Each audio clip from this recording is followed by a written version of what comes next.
분과 우리 이렇게 인사합니다. 우리는 하나님의 계획 가운데 살아갑니다. 우리는 하나님의 계획 가운데 살아갑니다. 정말 그렇게 고백하시나요? 2019년 마지막 주를 보내고 있습니다. 별로 그렇게 실감이 나지 않는 것 같아요. 성탄도 그렇고 그냥 한 주 한 주가 그냥 평범한 것 같습니다. 한 해를 돌아볼 때 혹시 계획하신 일이 있으셨나요? 있으셨다면 좀 이루셨는지 모르겠는데 올해 나왔던 영화인지 기억이 잘 나지 않지만 그 기생충이라는 영화에 보면 그 굉장히 열악한 집 그 가장이 집에 수해를 맞아서 이제 그 임시로 체육관에서 머무는데 아들이 어떤 계획을 얘기하니까 너는 계획이 다 있구나 이렇게 깜짝 놀라면서 얘기하는 게 우리가 무슨 계획을 세운다 해도 계획대로 되지 않기에 그 아버지는 계획하지 않고 살아갔던 것 같습니다. 그래서 만약 계획대로 되지 않거나 무슨 일에 열매가 없다면 우리도 참 허무해지고 계획해서 뭐하나 이런 생각이 들 때 한 해를 마무리하고 내년엔 그냥 계획 없이 살아야지라는 생각도 들 수 있을 것 같습니다. 그런데요, 우리 신앙인들에게 있어서 이 인생의 계획이라고 하는 것이 어찌 생각하면 하나님께서 우리를 향한 계획이 있으시기 때문에 여러분 그걸 믿으시나요? 하나님께서 우리를 향한 계획이 있기 때문에 사실은 우리의 계획대로 뭐가 잘 되거나 되지 않거나 하는 게 관계없이 하나님은 우리 인생을 가장 선하게 인도해 나가실 줄 믿습니다. 그래서 오늘도 우리 삶이 우리 계획의 목적에 따라 즐거워하거나 슬픈 일이나 일비하지 않고 하나님께서 우리의 삶을 계획이 무엇인지 우리의 시선을 하나님께 맞출 때 하나님은 우리의 삶을 가장 아름답고 선하게 인도해 가실 줄 믿습니다. 자, 이런 그 맥락에서 이제 세 번째 표적을 보이시는 예수님 이야기를 듣게 될 텐데요. 예수님이 굉장히 바쁘게 다니시고 목마르시고 피곤하시고 그렇게 열심히 갈릴리와 예루살렘을 왔다 갔다 하시면서 사역을 하시는데 표적을 보이면 볼수록 표적만 구하는 사람들, 오늘 또 이야기에 나오지만 그렇게 큰 이적을 베풀어도 예수님을 배신하는 사람, 또 거기다가 더 예수님을 찬양하고 예수님 대단하십니다 이렇게 칭찬하는 게 아니라 미워하는 사람이 더 많이 늘어가는 것을 보게 될 때 예수님께서 하시는 일이 별로 열매도 없어 보이고 그냥 뭐 그렇게 한 청년으로서 그냥 몇십 년 살다 가지 못한 좀 너무 안타까운 인생이다라는 생각이 들 수밖에 없는 것이 이 세상의 관점입니다. 그러나 그 허무해 보이는 그 죽음 때문에 어떻게 보면 무가치하고 열매도 맺는 것 같지 않았던 그런 예수님의 삶과 죽음이 많은 하나님이 그토록 찾으시는 잃어버린 영혼들이 엄청나게 돌아오는 잃었던 생명 찾는 놀라운 일을 하신 줄 믿습니다. 그래서 우린 예수님의 삶을 굉장히 깊이 보아야 합니다. 예수님이 엄청난 일을 대단한 일을 많이 하신 것이 아니라 아주 짧은 기간 동안 조그마한 일을 하셨지만 그의 삶이 죽음을 향해 달려가는 것을 보게 될 때 우리 신자의 삶이라는 것이 이 땅에서 뭔가 대단한 것을 이뤄내고 성공하고 업적을 세우고 하는 것이 목적이 아니라 하나님이 일하시는 것이 무엇인지를 발견하고 우리도 예수님처럼 그렇게 살아가야 할 줄 믿습니다. 자, 그렇게 오늘도요 우리는 요한이 전하는 이 복음, 예수님의 삶과 죽음을 담고 있는 이 복음을 주의 깊게 살펴보면서 정말 그분이 어떤 일을 우리 삶에 계획하시고 또 세상의 가치가 아닌 하나님께서 우리에게 보여주시는 그 영원한 가치, 우리들이 어떤 계획을 세운다면 이제는 그것이 세상의 가치가 아니라 하나님 나라의 가치로 계획을 세우고 그 삶들을 한 걸음 한 걸음 걸어가시는 여러분들 되시기를 간절히 축복합니다. 자, 지난주까지 예수님은요 사마리아 수가성에도 계셨다가 다시 갈릴리로 와서 왕의 신하의 아들도 고쳐주시고 이제 오늘은 어디로 가셨을까요? 우리 요한복음 5장 1절 한번 읽어보겠습니다. 요한복음 5장 1절입니다. 시작. 그 후에 유대인의 명절이 되어 예수께서 예루살렘에 올라가시니라. 한번 기억을 떠올려 보면 가나 혼인잔치의 그 물리 포도주가 되는 기적은 어디였죠? 갈릴리였습니다. 갈릴리. 그리고 세례요한을 만나고 예루살렘 성전을 깨끗게 하게 한 그 예루살렘에 가셨다가 거기서 그 다시 갈릴리로 또 수가성을 지나서 갈릴리로 오시고 예수님이 지금 뭔가 굉장히 바쁘게 돌아다니세요. 사람의 몸을 입고 오신 예수님이기 때문에 하나님이시지만 그 인생의 시간과 공간 속에 제약을 받으셔서 여기에 있고 저기에 있고 동시에 있지를 못하는 그런 인간의 몸으로 뭔가 바쁘게 일을 하시는 것을 보게 됩니다. 말씀드린 대로 예루살렘에서는 또 거기서 사역하시다가 세례 요한과 그냥 좀 약간 이유 없는 사람들이 만들어 놓은 경쟁 구도 속에서 그 자리를 피하시고 또 수가성도 가시고 이런 사역을 볼 때 뭔가 굉장히 바쁘시다. 또 이렇게 피곤하시다. 그런 생각이 많이 듭니다. 그리고 이제 예루살렘으로 가시는데 조금 달라진 모습을 보이게 됩니다. 이제까지는 잘 드러내지 않고 그 다음에 이적을 보이셔도 이게 뭔가 이렇게 좀 숨기셔라고 했다면 이제는 좀 드러내세요. 드러내면 드러낼수록 사실 죽음으로 가까이 가는 것임에도 불구하고 또 미움받고 사람들에게 좋아하는 사람도 있었겠지만 오늘 보면 예수님을 또 배반하거든요. 그런 걸 볼 때 참 그 예수님이 자신을 드러내시고 하나님이 일을 하시는 것이 결코 자신에게는 인간적인 모습으로는 피해받는 거예요. 사실 그렇게 하지 않으셨어야 되는 일이지만 그렇게 그 길을 걸어가십니다. 그래서 이렇게 일하시는 예수님을 보면서 인간으로 오신 예수님이 참 지치셨겠다. 찬송가 중에 보면 주님도 때로는 울기도 하셨네. 그런 가사가 있는 것처럼 하나님이시지만 이 땅에서 어떤 일을 하시잖아요. 식사도 하셔야 되고 잠도 주무셔야 되고 모든 인간의 어떤 제약을 받는 추위와 더위와 그 속에서 사람들에게 어떤 열매가 있고 그 사람들이 이렇게 예수님을 높여드리고 했다면 그것 때문에 좋아하시고 슬퍼하시는 분은 아니실지 몰라도 인간의 마음을 아셨을 거라는 생각이 들 때 이런 생각을 하시지 않았을까? 내가 이러려고 표적을 행했나? 막 그런 말이 있죠. 내가 이러려고 이 땅에 와서 일어나 이런 생각 드는 것처럼 물론 제 생각이지만 그런 마음을 아셨을 거라는 생각이 듭니다. 우리도 때로는 한 해를 마무리하는 이런 시기가 되면 주님의 일을 한다고 하면서 뭔가 열심히 한 것 같지만 때로는 별로 열매가 없는 것 같고 애매한 소리만 들을 때도 있고요. 교회에서 일하시는 분들 보면 이런 일대로 해놓고 애매한 소리를 듣기도 하고 보람도 없게 느껴질 때도 있습니다. 그러다가 낙심도 하고 또 자기 연민에 빠져서 이렇게 낙심하고 쉬고 싶다라는 생각이 들 때도 많이 있는 것 같습니다. 그런데 쉬다 보면 그냥 쉬는 게 아니라 뭔가 이렇게 내 사명에 대한 망각도 일어나고 신앙이 근본적으로 흔들리게 되는 경험도 때로는 있는 것을 고백하게 됩니다. 물론 그런 시간들조차 무의미한 시간들은 아닙니다. 우리의 신앙에 언제나 최고점을 달리는 것은 아니잖아요. 실패도 하고 서운함도 경험하고 열매가 없을 때 두렵지만 그래서 내가 가는 길이 맞나? 이 길이 맞는 건가? 주님이 계시기는 한 걸까? 이런 근본적인 두려움이 있어도 하나님은 절대 그 시간조차 무의미한 시간으로 두시는 것은 아님을 전 믿어요. 그러나 굉장히 지치는 시간입니다. 그런 시간들이 우리 삶에 반복되면 우리는 굉장히 지쳐요.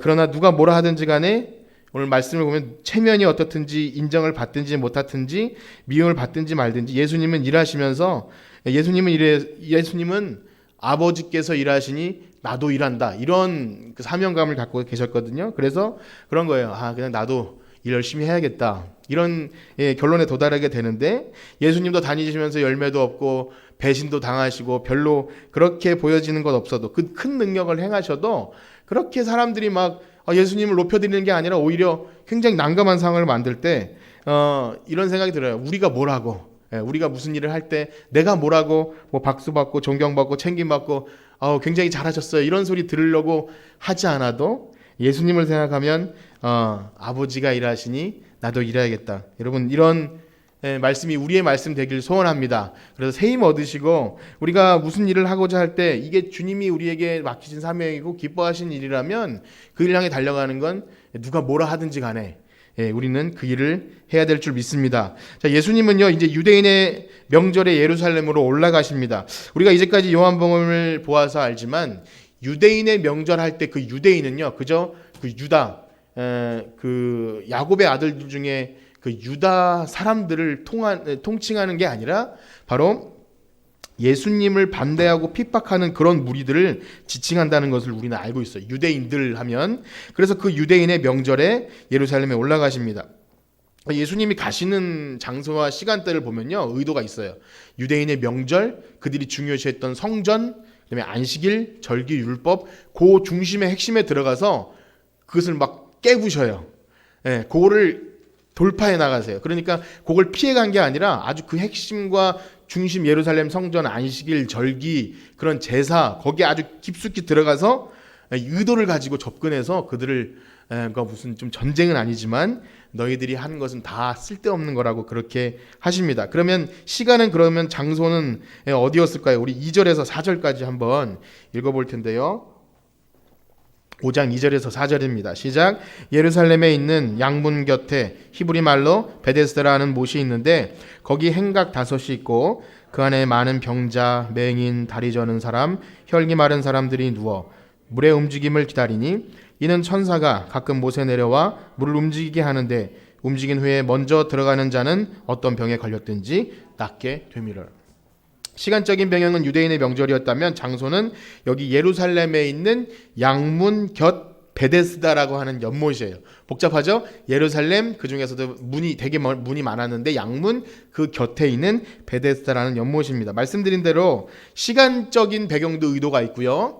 이 장소적인 배경도 의도가 있습니다. 예루살렘 성에는 여러 가지 문이 있었어요. 뭐 양문, 마문, 그다음에 뭐 이렇게 골짜기 문, 뭐 여러 가지 뭐 느헤미야에 보면 성벽 재건할 때 그 문들이 나오는데 특별히 양문은 그런 겁니다. 제사 지내기 위한 희생 양들이 왔다 갔다 하는 그 양문입니다. 그냥 우리가 의미 없이 보면 그냥 뭐 그 문 옆에 있는 못이겠구나 하겠지만 우리는 이미 예수님께서 그 제사에 드려지는 양, 또 유월절 어린 양의 제물이 되시는 분을 알기 때문에 이 양문이라는 것은 그냥 듣기만 해도 그 당시 사람들이나 우리들이나 정말 그 예수님의 은혜와 자비, 희생을 통한 자비가 있는 그런 문이구나, 이런 것을 우리가 알 수 있습니다. 거기다가 방금 말씀드린 대로 이 베데스다라는 뜻이 자비의 집이라는 뜻입니다. 조금 뭐 약간 머리에 쥐가 날 수도 있지만 이 베데스다라는 것이 히브리 말인데 베이트 헤세드가 합쳐진 말이에요. 베이트라는 것은 집이라서 우리가 베델 하면 하나님의 집이지 않습니까?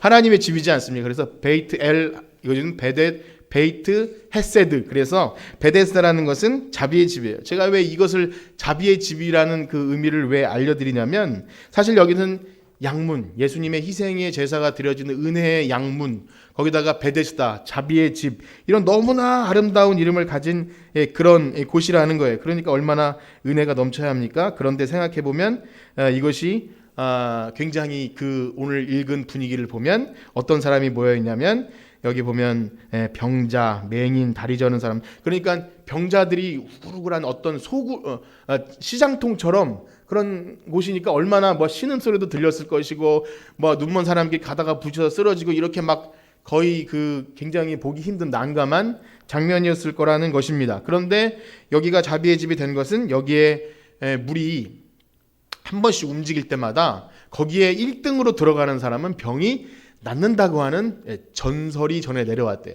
우리 성경책에 보면 여기 가로가 쳐져 있는 것 보이십니까? 여러분 성경책에 한번 보세요. 그래서 다른 번역본에는 여기 안 나와 있어요. 이게 왜냐하면은 여러 사본들이 있는데 원래 옛날 사본에 이게 없지만 후에 약간 이렇게 첨가됐다고 보는 거예요. 그래서 설명을 위해서. 그러니까 이것은요 실제 일어난 일이라기보다 이 배경을 좀 설명해 주는 건데 아무래도 여기가 그 간헐천이라 그래가지고 이렇게 물이 항상 있는 게 아니라 뽀글뽀글 올라와서 온천처럼 수증기도 있고 그런 곳이에요. 그러니까 온천이라고 생각한다면 어떤 사람이 약간 피부가 안 좋거나 뭔가 문제가 있는데 온천의 효능을 보지 않았을까라는 그런 여러 학자들의 얘기도 있지만 중요한 건 그게 아니라 이건 진짜는 아니라는 거죠. 성경적으로도 아니고 실제로 어떤 천사가 내려와서 물을 동하는데 거기에 1등으로 들어가는 사람 낫더라 하는 것은 그야말로 그냥 신화인 거죠. 그렇기 때문에 여기에 모인 사람들은 그것을 기대를 가지고 어떻게 하면 내가 저기에 1등으로 들어갈까, 그런 마음을 가지고 모였던 사람들입니다. 자, 말씀드린 대로 이 장소가 정말 병고침을 받기 위한 자비의 집이라서, 그래서 고쳐진다면 참 좋은 의미이겠지만 한번 실제로 생각해 보세요. 이 양문곁 자비의 집이라는 연못가에 온갖 병자들, 구약시대의 그 의미로 말하면 뭔가 소경, 절뚝발이, 문둥병자, 이런 것들은 하나님의 은혜를 받지 못한, 어떻게 보면 이건 좀 말 그렇지만 저주받은 인생들이 모인 그런 곳이라는 것입니다. 그리고 더 문제는 이 못이 움직이기 시작할 때 먼저 들어가는 사람이 낫는다고 하지만 과연 정말 고침받아야 될 사람들이 들어갈 수 있었을까? 한번 생각해 보세요. 정말 여기 누워있는 그 병자들이 들어갈 수 있을까? 아마 오늘날 어느 곳에 뭐 여기 왕수천이나 여기 근처에 어떤 온천이 터졌는데 거기 먼저 들어가면 고침받는다 할 때 정말 고침받아야 될 굉장히 아픈 사람을 넣어줄까요? 아마 저부터도 가서 비염이 좀 있는데 제가 먼저 뛰어들어가서 나를 낳으려고 걸을 수 있고 뛸 수 있는 사람이 아마 들어가려고 할 거예요. 그러니까 이건 자비의 집이 아니라 무한 경쟁의 집인 거예요. 완전 경쟁 시대 속에서 누가 먼저 살기 위해 피 튀기는 경쟁이 일어났을 거라는 생각이 듭니다. 경쟁 중에서도 이런 아마 경쟁은 없을 거예요. 살아야 되기 때문에. 그래서 어떤 좋은 것이 있으면 거기까지 가야 되지 않습니까?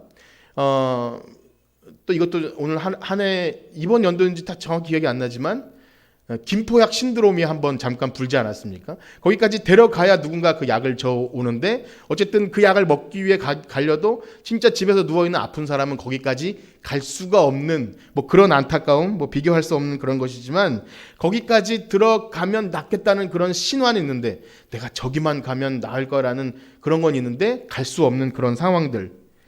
정말 이것이 은혜와 자비가 넘치는 집이었을까? 이런 생각이 듭니다. 오늘날도 마찬가지인 것 같아요. 이 무한 경쟁이 어떤 유치원은 그 공으로 이렇게 저도 1학년 때 초등학교 1학년 때 이렇게 뭐 이렇게 당첨하는 거 병설 유치원 지금도 그런 것 같아요. 유치원 때부터 당첨해가지고 경쟁을 시작해서 어디 가나 그 경쟁 아닙니까? 경쟁.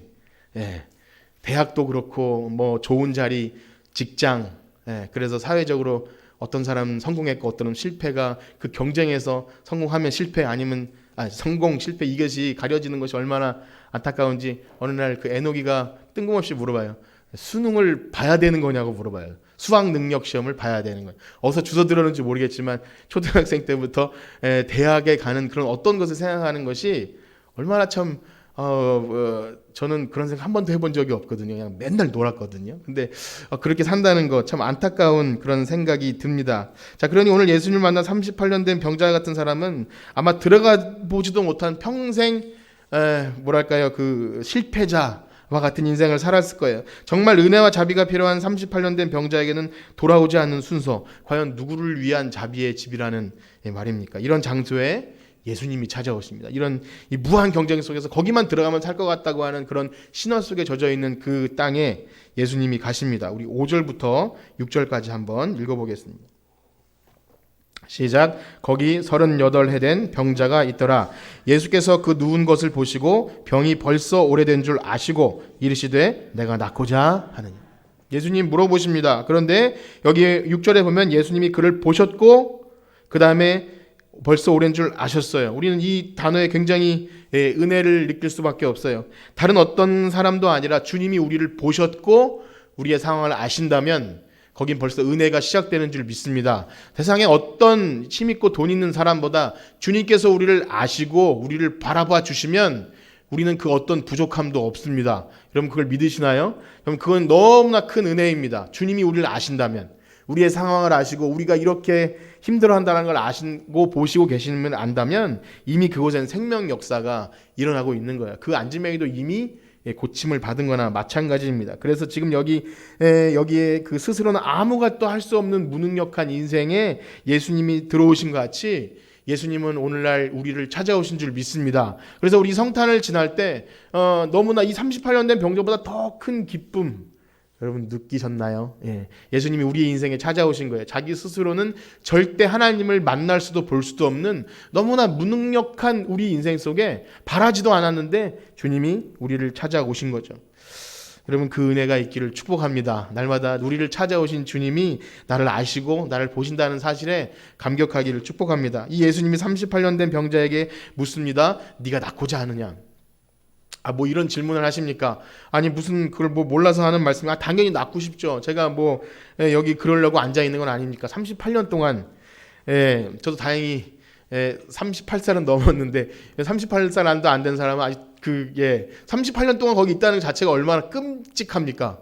38년 거기 그냥 그렇게 있는 자체 그 사람에게 네가 낳고자 하느냐 물어볼 때 그 물어볼 필요도 없는 대답인 거죠. 그러나 이 물음은 오직 예수님만 하실 수 있는 물음이에요. 우리가 누군가에게 배고프니 혹은 배고픈 건 채워줄 수 있겠죠. 낳고 싶니? 장난하는 거잖아요. 고칠 수 없는 상황에서 너 낳고 싶냐? 그러면 너 장난하냐? 장난 나랑 지금 하냐? 이렇게 화낼 수도 있는 상황인데 예수님은 그 물음만 하실 때 이미 고쳐줄 수 있는 능력이 있다는 것이죠. 그래서 만약에 정말 이 사람이 예수님이 누군지 알았다면 네, 제가 고침받고 싶어요. 바짓가랑이를 붙들고 저를 고쳐주세요라고 했어야 되는 것이 맞습니다. 그러나 뭐라고 대답합니까? 우리 7절 한번 읽어보겠습니다. 7절 시작. 병자가 대답하여 주여 물이 움직일 때 나를 못에 넣어줄 사람이 없어 내가 가는 동안에 다른 사람이 먼저 내려가나이다. 예. 여러분 병자의 대답이 좀 당연하게 느껴지시나요? 그러니까 그런 거잖아요. 낳길 원하느냐 물어볼 때 그런데 지금 저기 저 연못에만 나를 넣어주기만 하면 내가 낳을 수 있는데 저를 여기 넣어줄 사람이 없습니다. 이거 굉장히 맞는 말이잖아요. 그렇죠? 그럼 어떻게 생각되십니까? 넣어주면 얼마나 좋은 겁니까? 그렇게 물어보지만 말고 예수님 능력이 많으시니까 좀 번쩍 들어서 1등으로 이 38년 된 병자를 넣어주면 얼마나 좋겠어요. 예수님이 능력이 많으신데.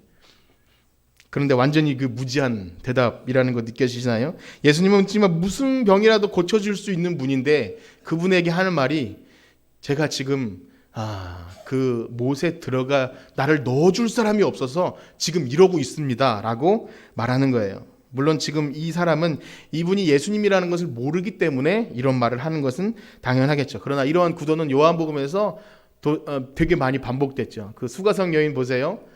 내가 주는 물을 먹는 자는 영원토록 마르지 않는 영생을 줄 것이다 라고 하자 여자가 예수님 누군지 모르니까 그런 물이 있으면 저 좀 한번 줘보세요 하면서 그 먹는 물만 생각했고, 니고데모도 마찬가지였죠. 사람이 거듭나지 않으면 하나님 나라에 갈 수 없다 하니까 그게 도대체 무슨 말이냐고 못 알아들었죠. 왕의 신하도 그러지 않았습니까?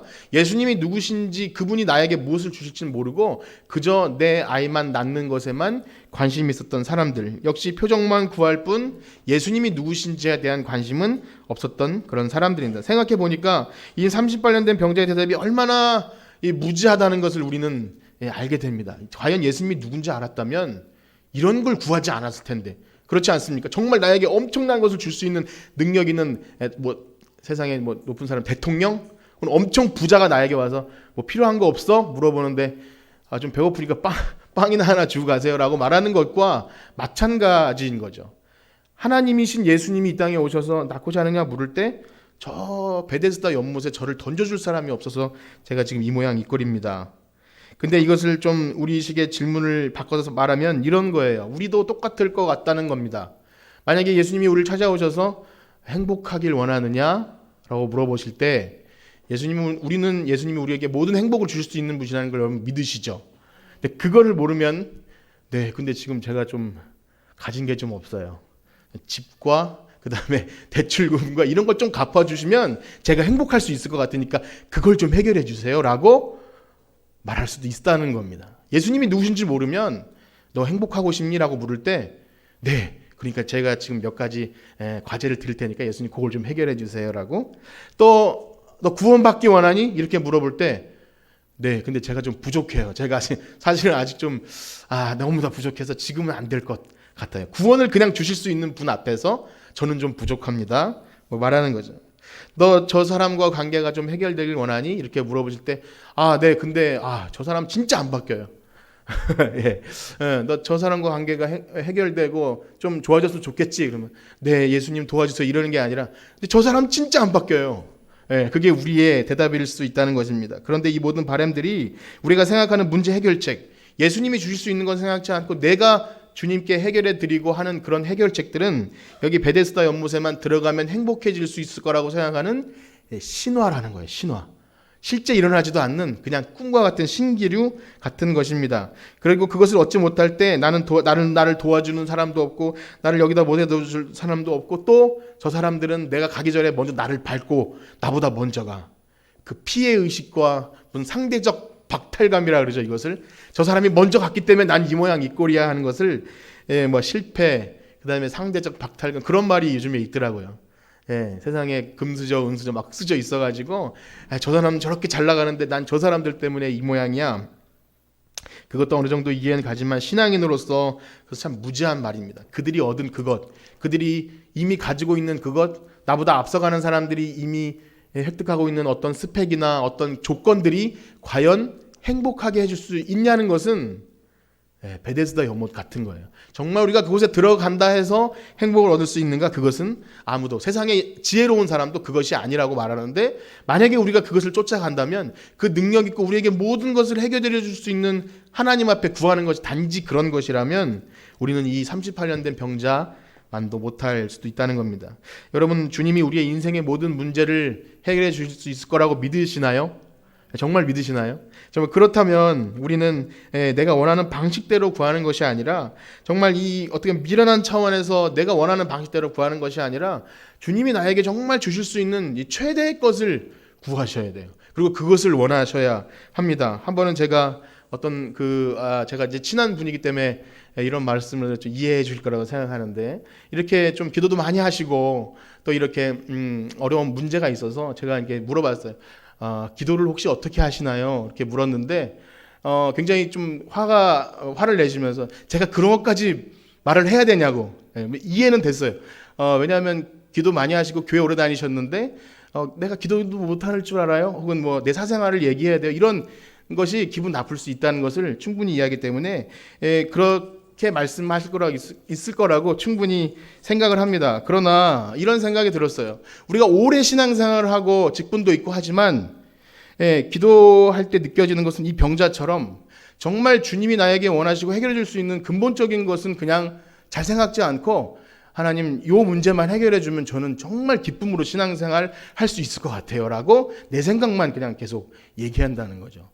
저는 이 38년 된 병자를 보면서 우리의 기도 제목이 그 능력이 있으신 예수님 앞에 우리가 간구하는 건 고작 그 신화 같은 것이 아닌가라는 생각이 듭니다. 물론 신앙의 수준에 따라서 어떤 기도든지 기도 제목이 될 수 있어요. 우리는 무엇이든지 하나님께 간구할 수 있습니다. 그러나 정말 우리가 주님을 안다면, 주님이 우리의 인생의 모든 문제를 해결해 주실 수 있는 최대의 능력자라는 것을 안다면, 우리의 인생을 창조하시고 우리의 인생을 계획하시는 분이 하나님이시라는 걸 안다면 우리의 인생을 주님께 맡겨야 할 줄 믿습니다. 내 계획대로 일희일비하는 것이 아니라 가끔씩 슬펐다가 뭔가 되는 것 같으면 즐거워하고 하나님 나와 함께 하시네요 막 그러다가 어떨 때 막 여호와 이래 하면서 즐거워하다가 하나님 계신 거야 따르면서 슬퍼하는 그런 것이 아니라, 하나님 지금도 나와 함께 하신 믿으시기를 축복합니다.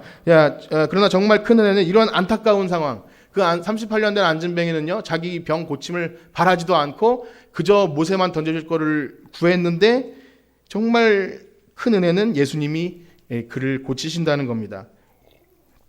우리 8절과 9절을 한번 읽어보겠습니다. 8절과 9절 시작. 예수께서 이르시되 일어나 내 자리를 들고 걸어가라 하시니 그 사람이 곧 나아서 자리를 들고 걸어가니라. 이날은 안식일이니. 사실 예수님이 자리를 들고 걸어 명령하신 것은 엄청난 그 기적이죠. 기적의 장소고, 우리는 이것을 보면서 막 여기 이 상황에 몰입됐다면 막 박수치면서 좋아해야 될지도 몰라요. 그 사람이 예수님이 명령하니까 자리를 들고 걸어갔다는 거예요. 38년 동안 걸어보지도 못한 그 사람이 엄청 대단하지 않습니까? 참 재밌게도 다른 곳에서는 어떤 사람이 되게 신실하게 말하고 어떤 여인이 막 이렇게 고쳐줄 걸 믿고 행했기 때문에 내 믿음이 너를 구원하였다 뭐 이런 표현이 나오는데, 여기서는 그런 게 전혀 없어요. 예수님이 누구신지도 모르고 그분이 나를 고쳐줄 거란 기대감도 없는데 그냥 고쳐주셨다는 그런 놀라운 은혜. 사실 이런 놀라운 표적, 오늘은 예수님의 그런 놀라운 표적을 막 선포하면서 우리도 나을 수 있습니다, 그랬으면 좋겠지만 이거보다 더 기양할 만한 놀라운 일이 벌어져요. 그것은 바로 이 38년 동안 병에 시달려온 불쌍한 병자가 일어나서 걸어가는데 그 옆에서 막 영광 돌리고 그것이 아니라 지금 안식일 율법을 어기고 걸어간단 말이야 하면서 시비 거는 사람이 있다는 거예요. 우리 10절부터 13절까지 한번 읽어보겠습니다. 10절에서 13절 시작. 유대인들이 병 나은 사람에게 이르되 안식일인데 네가 자리를 들고 가는 것이 옳지 아니하니라. 대답하되 나를 낳게 한 그가 자리를 들고 걸어가라 하더라 하니, 그들이 묻되 너에게 자리를 들고 걸어가라 한 사람이 누구냐 하되 고침을 받은 사람은 그가 누구인지 알지 못하니 이는 거기 사람이 많으므로 예수께서 이미 피하셨습니다. 병을 나았다는 기쁨도 아주 순식간에 아주 찰나에 잠시 누군가 안식일 율법을 어겼다고 막 다그치니까 이 사람은 막 핑계를 대면서 저는 걸어가고 싶어 걸어간 게 아니라 저 사람이 나를 일어나서 걸어가고 해서 걸어갔어요 라고 핑계를 대고 있어요.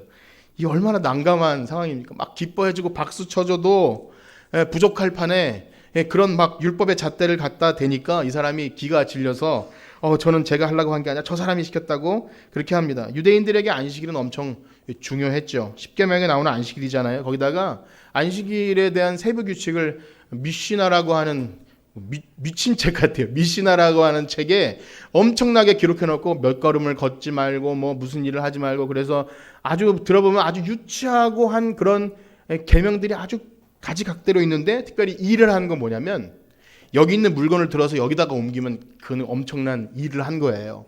그런데 이 사람이 지금 무슨 일을 했죠? 자기 자리를 그 거적대기를 들고 둘을 메고 그거를 어깨에 맸는지 어쨌든 들고 걸어갔다는 거. 그거 누가 시킨 겁니까?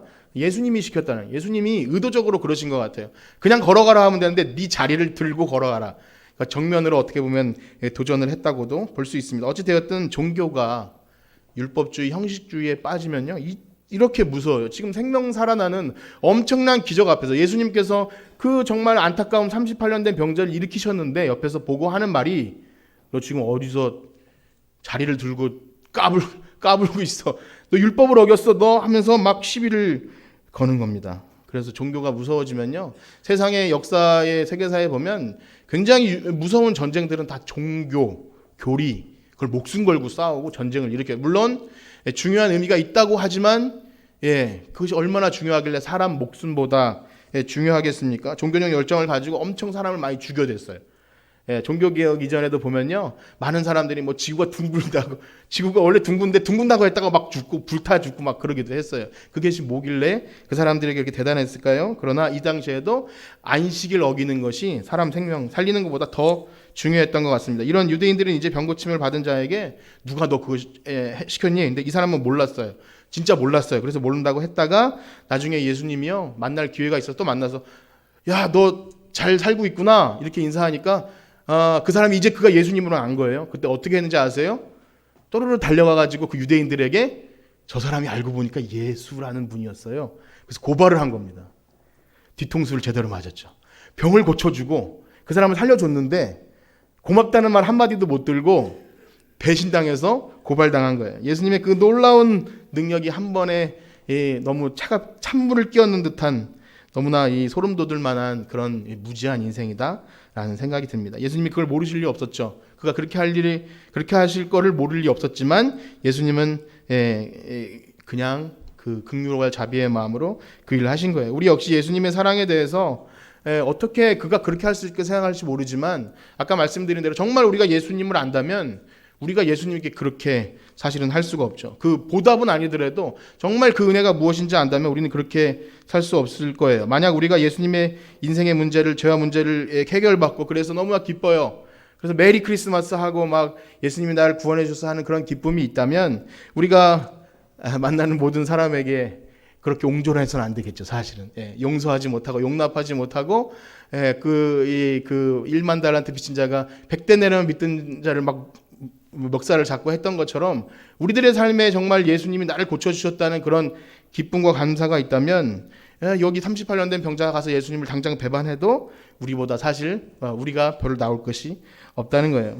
그래서 우리는 때로 조그마한 선행을 누군가에게 베풀 때 무슨 우리가 보답을 바라지 않았다 할지라도 그가 좀 알아주었으면 좋겠다라는 생각이 있어요. 예수님은 그걸 바라지 않았지만 우리는 그런 것이 항상 있죠. 우리 교회나 누군가를 섬기게 되면 빨리 그가 내 섬김을 알아주고 또 이렇게 일어나서 다른 사람을 섬기고 막 이랬으면 좋겠다는 생각이 들지만 실제로 그런 일은 잘 일어나지 않습니다. 그런데 그런 일이 반복되다 보면 되게 실망도 되고 하지 말아야겠다 막 그런 생각도 드는 것이 우리의 마음이고 옹졸한 것이고, 세상적으로 봤으면 그건 바보짓이죠. 더 이상 하지 말아야 될 선행과 섬김일지도 몰라요. 그러나 그 바보짓을 하신 분이 바로 예수님이시라는 거죠. 우리를 위해서 그 바보짓을 하셨어요. 정말 그렇기 때문에 우리가 그리스도인이라면 어떤 주고받는 이해타산 관계로 사람을 대해서는 안 될 것입니다. 그렇게 우리가 안 믿는 사람들에게 하는 작은 선행이, 그것을 통하여 그가 혹시 예수님을 믿고 혹은 교회에 대한 좋은 이미지를 갖고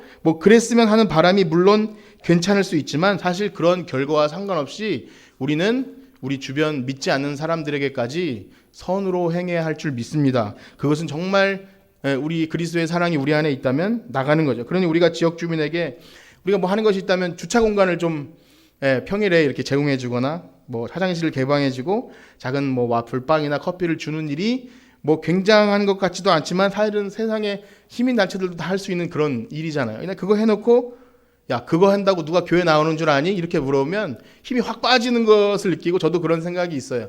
아 이거 한다고 해서 뭐 사람들이 뭐 교회 나오려나? 그런데 그런 전제나 이런 것 없이 우리가 그런 것을 당연히 해야 되는데 우리는 천국을 살아간다고 하면서 그런 연습이 너무나 안 됨을 고백합니다. 그래서 이번 성탄절을 보내면서 특별히 연습해 본 것이 이제 작년부터 그런 것이 있는데 뭐냐면 우리 아이들만 즐겁고 우리만 눈에 보기 즐겁고 예수님 나셨으니까 뭐 새벽송 돌고 기쁨으로 하는 거 굉장히 좋은데 우리 이것을 가지고 좀 한번 나눠보자.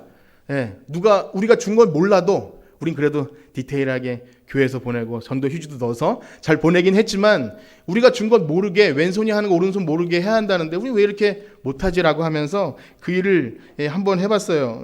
그것이 얼마나 당연한 거면서도 우리가 못하는 거죠. 그리고 우리가 이제 아이들이 달란트 잔치를 해서 그걸 가지고 이제 친구들 선물을 사라고 할 때 굉장히 억울해합니다. 달란트가 뭐냐면 1년 동안 교회 잘 나오고 요절 외우고 하면 주는 가짜 돈이 있어요. 그걸 가지고 친구들 사려고 하면 굉장히 억울해요. 내가 받은 달란트인데. 그래서 그걸 뻥튀기 해주고 이렇게 해줘도 사실은 좀 아까워하는 어린아이 얘기했지만 저나 여러분들이나 정말 그냥 허비해야 됨에도 불구하고 이것을 굉장히 아까워하는 우리 모습을 생각할 때 그래서 그런 연습을 해봤다는 겁니다. 그래서 저는 동사무소에 주로 얻어먹으러 가거든요. 전화가 오면 주로 와서 라면 박스 하나 가져가세요. 그런 연락이 자주 와요. 우리 집에 애들이 많다고 뭐 마스크도 주고 라면도 주고 하는데 이번 주에는 김성경 집사님과 함께 엄청난 선물을 가지고 방문했어요. 막 장갑, 마스크, 라면 엄청 저를 반겨주더라고요. 제가 얻어먹으러 갈 때는 되게 공무원처럼 대하다가 선물을 가져가니까 되게 좋아. 전달식을 해야 되는 것 아니냐고 그래서 아니라고 그냥 잘 전해달라고 그렇게 굉장히 미안했어요. 그래도 구리시에서 이 수택일동에서 땅이 있고 건물이 있는 교회가 많지 않은데 우린 그 정도 능력이 있으면서도 지역의 어려운 사람들을 위해서 줄 수 있는 것이 이렇게 없었구나라는 생각이 들 때 참 안타까운 생각이 들었어요. 그래서 바라기는 우리가 정말 예수님의 사랑을 받은 사람이라면 성탄이 즐겁고 정말 우리 안에 그 받은 사랑이 넘쳐난다면 38년 된 병자보다 우리가 나을 것이 있으려면 정말 주님의 사랑을 아무 조건 없이 허비할 수 있는 우리가 되길 축복합니다. 말씀을 이렇게 정리해 봅니다. 오늘 38년 된 병자가 예수님이 자기 앞에 서 계신 것을 보면서도 정말 나를 낫게 해줄 수 있는 분임에도 불구하고 헛된 신화를 구하는 사람들을 볼 때 우리의 신앙은 세상이 추구하는 헛된 신화에 목매는 사람이 돼서는 안 되겠다 이렇게 말씀드립니다. 아무래도 그걸 다 얻었다 한들 다 이루고 정말 그 병자가 나를 베데스다 연못에 던져주는 예수님이 그걸 해주셨다 한들 그 병 나으면 뭐 하겠으며 나중에 예수님 만날 때 다시는 가서 죄를 짓지 말라는데 죄사함의 문제를 해결받지 못하면 그 병 나아봤자 아무 소용없다는 거죠. 그렇기 때문에 정말 죄사함의 문제 우리의 인생의 문제를 해결해 줄 수 있는 주님께 우리의 인생을 맡기길 축복합니다. 또 하나는요 그 위대한 병고침 생명이 살아나고 안진뱅이가 일어나는 놀라운 일 속에 유대인들은요 그것을 보면서도 너 안식일 율법을 어겨? 라고 하면서 했던 것처럼 만약에 우리의 시선이 생명이 살아나고 한 영혼이 돌아오고 그런 일에 관심이 있는 것이 아니라 정말 구태하고 그냥 없애버려도 되는 그런 오래된 구태한 것들에 매여서 한 발자국도 못 나가는 교회라면 이것은 우리가 정말 이 유대인들 같은 그런 집단이 아닐까 그런 생각을 해봅니다. 그러면서 하나님이 기뻐하시는 일, 좋아하는 일, 정말 영혼 살리고 정말 교회가 이 땅에 이 구리시 지역에 이 스택일동에 있는 이유가 뭔지를 깨달아서 예배 드리고 또 그들도 함께 즐겁게 하는 그러한 우리 모두가 되길 축복합니다. 이 부분을 읽고 마칠 텐데 요한복음 5장 16절에서 18절입니다. 요한복음 5장 16절에서 18절. 시작. 그러므로 안식일에 이러한 일을 행하신다 하여 유대인들이 예수를 박해하게 된지라. 예수께서 그들에게 이르시되 내 아버지께서 이르기까지 일하시니 나도 일한다 하시매 유대인들이 이로 말미암아 더욱 예수를 죽이고자 하니 이는 안식일을 범할 뿐만 아니라 하나님을 자기의 친아버지라 하여 자기를 하나님과 동등으로 삼으심이라. 아멘. 예수님은요 이 일 때문에 안진뱅이 38년 된 병자 일으킨 때문에 박해받게 되고 이제 죽임을 받기 시작하는데요. 그러나 이렇게 말씀하시죠. 내 아버지께서 일하시니 나도 일한다. 우리 한번 따라해 볼까요? 내 아버지께서 일하시니 나도 일한다. 우리가 이 땅에 살아가면서 교회와 우리가 하는 모든 일이 나를 불편하게 하고 예수님 뜻대로 하는 게 나를 힘들게 할지 몰라도, 다른 사람의 체면이나 칭찬이나 박수 받지 못해도 하나님 아버지가 기뻐하시면 그 일을 해나가는 올 한 해 마무리와 또 새해가 되기를 간절히 축복합니다. 우리 이 찬양 부르시고 기도하고 마치겠습니다. 이곳에 생명샘 솟아나 눈물골짝 지나갈 때 우리가 열매 맺는 것 당장 있지 않다 할지라도 그날의 열매를 맺고 많은 사람들이 옳은 대로 돌아오고 생명 역사가 일어나게 될 줄 믿습니다. 우리 찬양 부르시고 기도하고 마치겠습니다.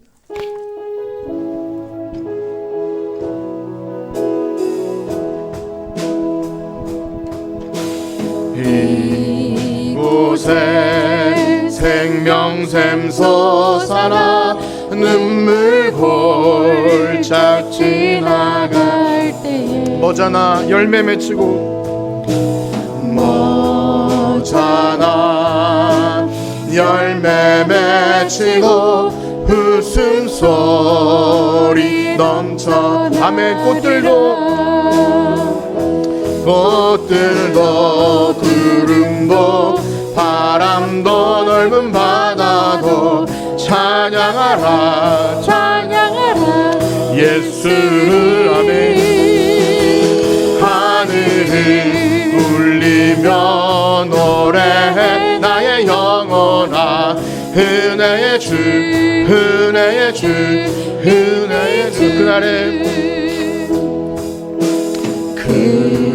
그날에 하늘이 열리고 모든 이가 보게 돼. 아멘. 마침내 꽃들이 피고 마침내 꽃들이 피고 영광의 주가 오시. 아멘. 꽃들도 구름도 바람도 넓은 바다도 찬양하라 찬양하라 예수를. 하늘을 울리며 노래해 나의 영혼아 은혜의 주 은혜의 주. 꽃들도 구름도 바람도 넓은 바다도 찬양하라 찬양하라 예수를. 아멘. 하늘을 울리며 노래해 나의 영혼아 은혜의 주 은혜의 주 은혜의 주. 아멘. 우리 들으신 말씀 가지고 기도하기 원합니다. 오늘 38년 된 명자가 예수님을 보고서 구했던 그 너무나 낮은 것들, 그것이 우스운 것이 아니라 우리도 주님께 구하는 것이 가끔씩 너무나 내 중심적일 때가 있습니다. 우리에게 모든 생명을 주실 수 있고 죄의 문제와 모든 문제를 해결할 수 있는 주님 앞에 나의 생명을 드리고 나의 모든 계획을 드리기 원합니다. 특별히 우리가 살아가는 동안 정말 영혼 살리는 일에 하나님 아버지께서 일하시니 나도 일한다 이런 마음을 가지고 할 때 혹시나 우리가 애매한 소리를 듣고 주의 일을 감당하다가 예수님처럼 어려움 당한다 할지라도 주님 우리가 아버지께서 일하시니 우리도 일하기 원합니다. 우리 이러한 마음 가지고 주의 이름 성함으로 짓고 기도합니다. 주여 주여 주여. 하나님 감사합니다. 아버지 우리에게 생명 주심을 감사합니다. 하나님 아무런 능력도 없고 하나님 아무런 의지도 없는 우리에게 찾아오셔서 생명 주시고 죄의 문제를 해결해 주시고 아들을 주신 하나님 감사합니다. 우리가 그 은혜를 기억할 때 하나님 이곳이 자비의 집이 되어야겠습니다. 이 교회가 자비의 집이 되어야겠습니다. 하나님 자비가 없는 이 땅에 무한 경쟁의 이 땅에 하나님 우리 그 교회가 자비의 집이 되게 하여 주시옵시고 우리는 경쟁하지 아니하고 내 것만 챙기지 아니하고 하나님 이 땅에 어려운 사람들을 위해서 우리의 삶을 허비할 수 있는 우리가 되게 하여 주시옵소서. 하나님 예수님은 그것을 다 아시고도 그를 고쳐주셨습니다. 그가 배신할 걸 아시고도 그를 고쳐주셨습니다. 하나님 우리는 얼마나 옹졸한지요. 우리는 얼마나 그것을 갚기를 원하고 그 아버지 값어치가 있기를 원하고 그 은혜를 알아주기를 원하지만 하나님 예수님 그것도 하나도 기대하지 아니하시고 예수님의 삶을 십자가로 허비하셨습니다. 하나님, 우리도 그러한 삶 살기 원합니다. 공존하지 아니하고 용서하고 사랑하고 베풀 수 있는 우리의 삶 되기 원합니다. 하나님, 우리가 이 삶을 살아갈 때 당장에 눈앞에 열매가 없다 할지라도 그날에 하늘이 열리고 하나님 모든 이가 보게 하여 주시옵소서. 꽃들이 피고 하나님 나라 영광 받으시고 하나님 나라가 이 땅에 임하실 때 하나님, 우리가 주님께 영광 돌리며 모든 멸류관 받아서 주 앞에 드릴 수 있는 우리 모두가 되게 하여 주시옵소서. 하나님 감사합니다. 우리에게 말씀 주시고 말씀대로 살아갈 수 있는 용기를 허락하여 주시옵시고 하나님, 지치고 힘든 순간마다 말씀이 위로가 되어 주님 말씀대로 살아갈 수 있는 우리 모두가 되게 하여 주시옵소서. 아멘. 감사합니다. 이제는 우리 주 예수 그리스도의 은혜와 하나님의 무한하신 사랑하심과 성령님의 교통하심이 오늘 하나님 아버지께서 일하시니 우리도 일한다 하는 그 사명 붙들고 살아가기를 원하는 성천교회 성도들 머리 위에 이제로부터 영원토록 함께 있을지어다. 아멘.